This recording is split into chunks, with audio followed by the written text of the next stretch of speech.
Hello friends, स्वागत है आपका शिक्षा स्टडी IQ 2.0 में। आज मैं आपके लिए लाई हूँ कुछ इंपॉर्टेंट करंट अफेयर्स जो कि आपके all competitive exams like UPSC, MPPSC, SSC, banking, railway and all state level competitive exams के करंट अफेयर को फुलफिल कराएगा। तो गाइस, स्टार्ट करते हैं आज का करंट अफेयर। 2 मई 2020 का इंपॉर्टेंट करंट अफेयर।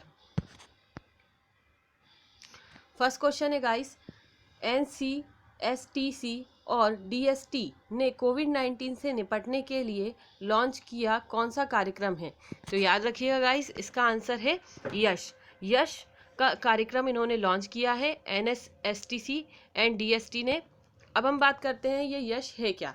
यश कोविड-19 के लिए year of awareness on science and health और साइंस को लेके इस साल अवेयरनेस को लेके ये कार्यक्रम कोविड-19 से निपटने के लिए लॉन्च किया गया है और ये एक व्यापक और स्वास्थ्य संचार पहल है जिसको NCNSTC ने लॉन्च किया है। तो बात करते हैं इसका फुल फॉर्म क्या है।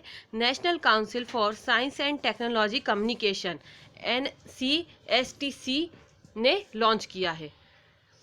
ये विज्ञान और प्रौद्योगिकी विभाग DST द्वारा भी लॉन्च किया गया है। साथ ही केंद्रीय विज्ञान और प्रौद्योगिकी मंत्री की बात करते हैं तो गाइस, हमारे केंद्रीय विज्ञान एवं प्रौद्योगिकी मंत्री जिन्होंने इसको अप्रूवल दिया है और लॉन्च किया है, उनका नाम है हर्षवर्धन। ये कुछ इंपॉर्टेंट फैक्ट कोविड-19 के लिए। सेकेंड क्वेश्चन है गाइस, कोयला मंत्रालय ने कोयला खदानों के निरंतर परिचालन के लिए PMU किया स्थापित। ये क्या है?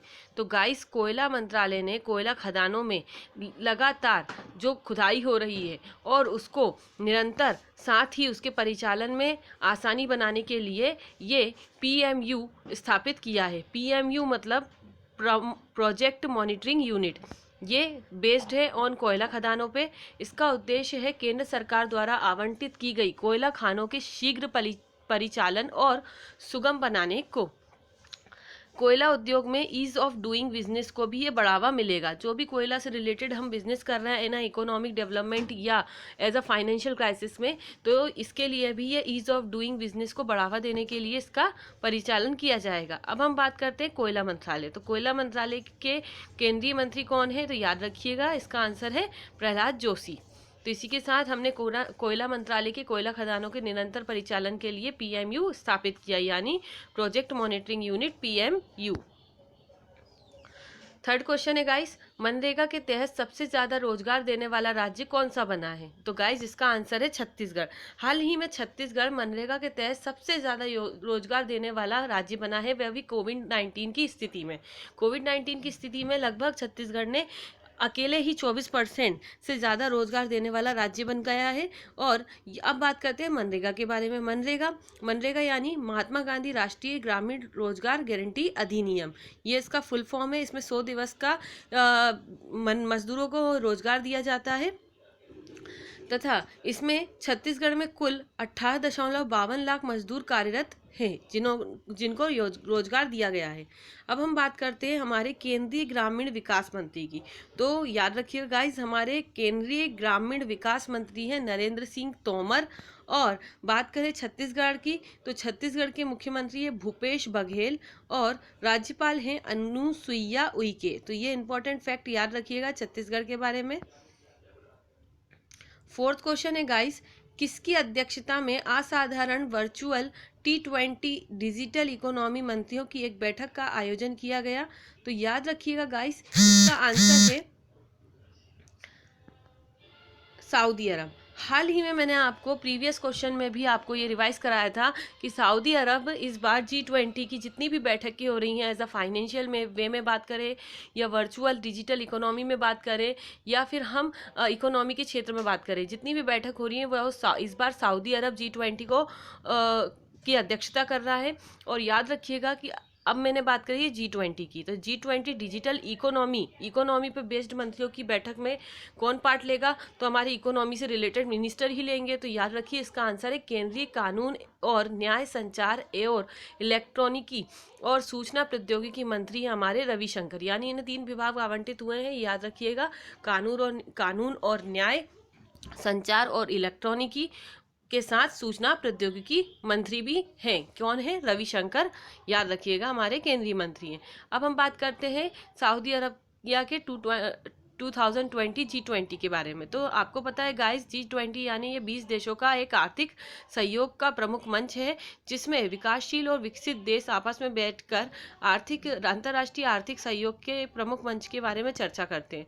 तो बात करते हैं G20 के प्रमुख सदस्य देशों के बारे में। तो गाइस, एक बार मैं फिर से आपको रिवाइंड करा रही हूँ।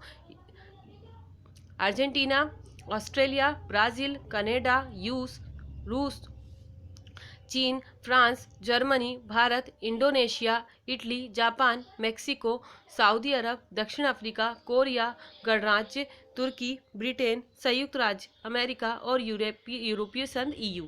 तो ये कुछ इंपॉर्टेंट फैक्ट मैंने आपको G20 सऊदी अरबिया के इस बार के क्लियर कर दिए हैं गाइस। आई होप यू आप अच्छे से लर्न करिए इसको।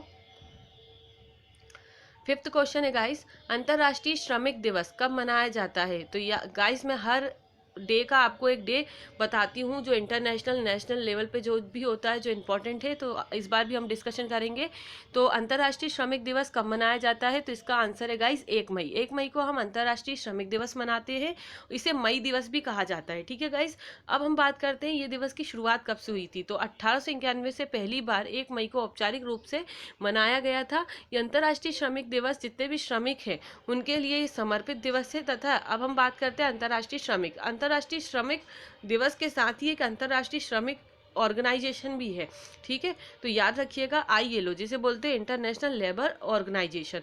तो इसका मुख्यालय कहाँ है गाइस? इसका मुख्यालय है जेनेवा, स्विट्जरलैंड में। इसके अध्यक्ष हैं गाय राइडर और इसकी स्थापना हुई थी 1919। 1919 से आपको याद आएगा गाइस भारत का जलियांवाला कांड 13 अप्रैल 1919 का। और इससे आप ये भी याद रख सकते हो कि ILO को स्थापना का दिवस क्या है। तो आप याद रख सकते हो 1919। तो ये कुछ इंपॉर्टेंट फैक्ट ILO के बारे में।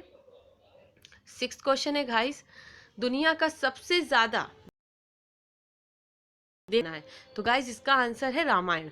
रामायण दुनिया का सबसे ज्यादा देखा जाने वाला कार्यक्रम बना है और ये अपने आप में एक विश्व रिकॉर्ड है।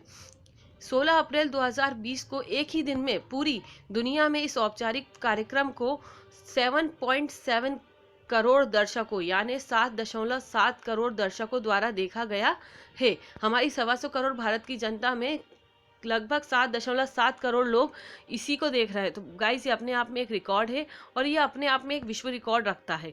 अब हम बात करते हैं रामायण। रामायण को रामानंद सागर द्वारा लिखित और निर्देशित किया गया है।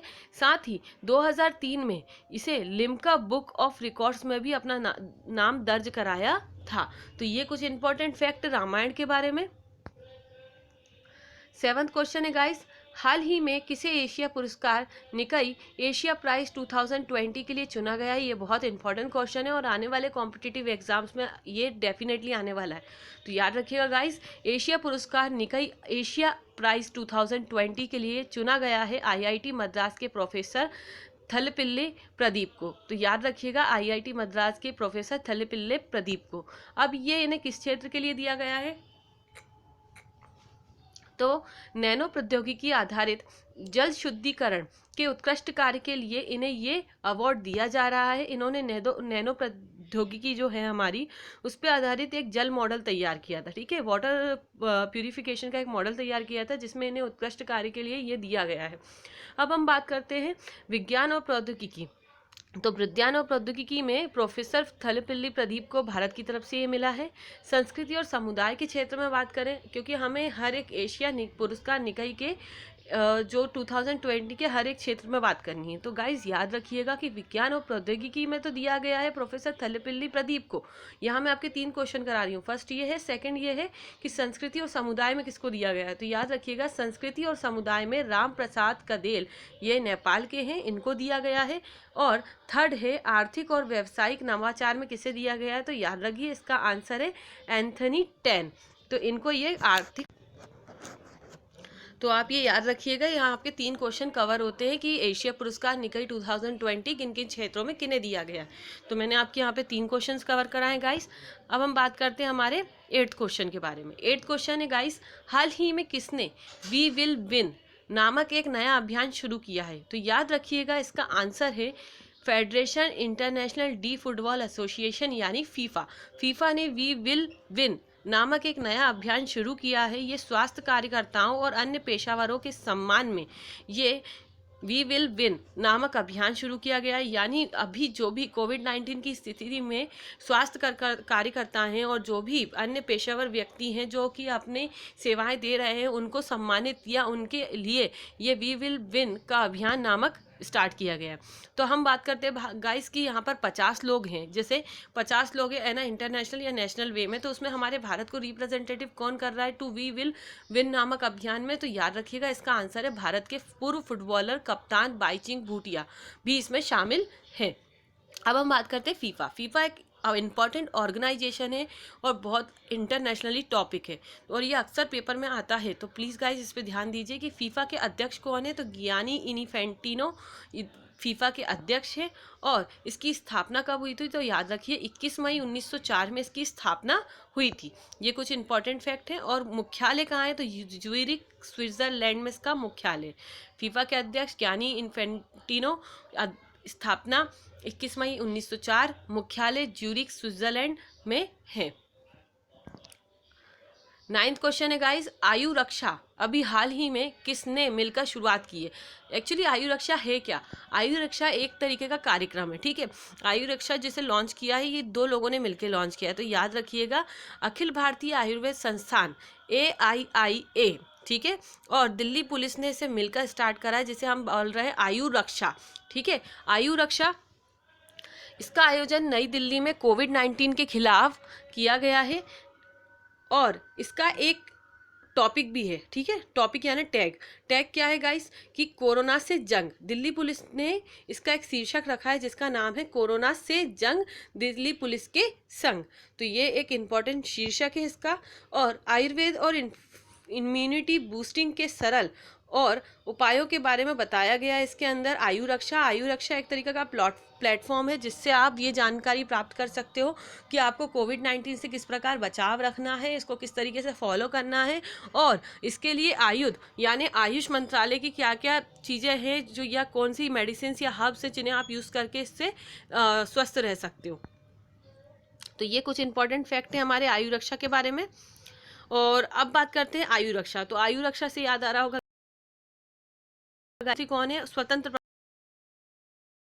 श्रीपाद यासो नाइके, ठीक है। तो नाइक, इसका आप अच्छे से आंसर याद रखिएगा, श्रीपाद यासो नाइक। ये आयुष रक्षा के क्या है? स्वतंत्र प्रभार आयुष राज्य मंत्री हैं। 10th क्वेश्चन है गाइस, गूगल पे इंडिया का सलाहकार किसे नियुक्त किया गया है? तो इसका आंसर है शिखा शर्मा को गूगल पे इंडिया का सलाहकार नियुक्त किया गया है।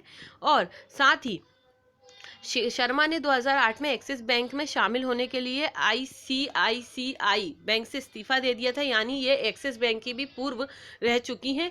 और शर्मा IT प्रमुख टेक महिंद्रा के बोर्ड में स्वतंत्र निदेशक के रूप में भी सक्रिय हैं। तो याद रखिएगा गूगल पे इंडिया की सलाहकार कौन नियुक्त हुई है? शिखा शर्मा। अब हम बात करते हैं गूगल के बारे में। तो गूगल के CEO कौन है गाइस? तो सुंदर पिचाई।